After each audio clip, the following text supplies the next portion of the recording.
माझ्यासह कुटुंबातली चारही नावं मतदार यादीतनं वगळण्याचा डाव. सक्षम ॲपवरून आपल्या नावे ऑनलाईन अर्ज, ओटीपी काढण्याचा प्रयत्न. निवडणूक आयोगाचे लोक घरी आले होते. उद्धव ठाकरेंचा गंभीर आरोप.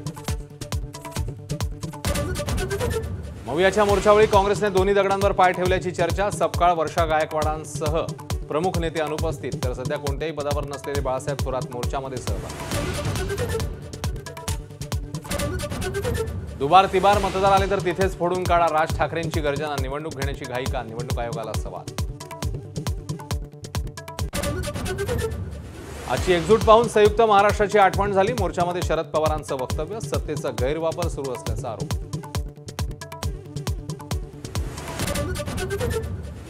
मतदार याद्यांमधल्या गोंधळावर मंत्र्यांचंही बोट. सदोष मतदार याद्यांवर निवडणुका घेण्याचा आमचाही आक्षेप. हसन मुश्रीफांचा विरोधकांच्या सुरात सूर.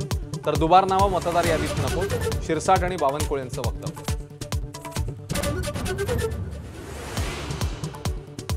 विरोधकांचा मोर्चा महाराष्ट्राची दिशाभूल करणारा. रवींद्र चव्हाणांचा घणाघात.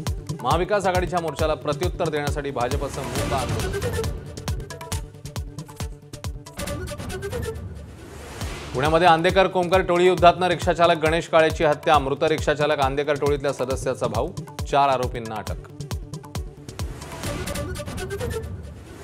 उपमुख्यमंत्री एकनाथ शिंदे कार्तिकी एकादशीसाठी पंढरपूरमध्ये. भजन कीर्तनाचा घेतला आनंद. 127 कोटींचा दर्शन मंडप साकारण्याची घोषणा. रत्नागिरीसह कोकणच्या विविध भागात पावसाची जोरदार हजेरी. भात शेतीचं नुकसान होण्याची शक्यता. आंबा आणि काजूचा हंगाम लांबण्याचा अंदाज.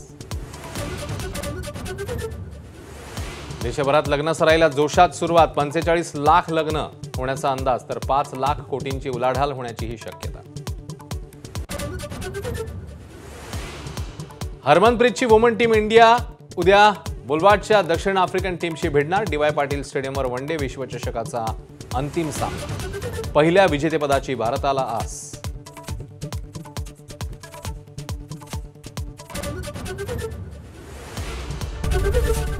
एबीपी माझा, उघडा डोळे बघा नीट.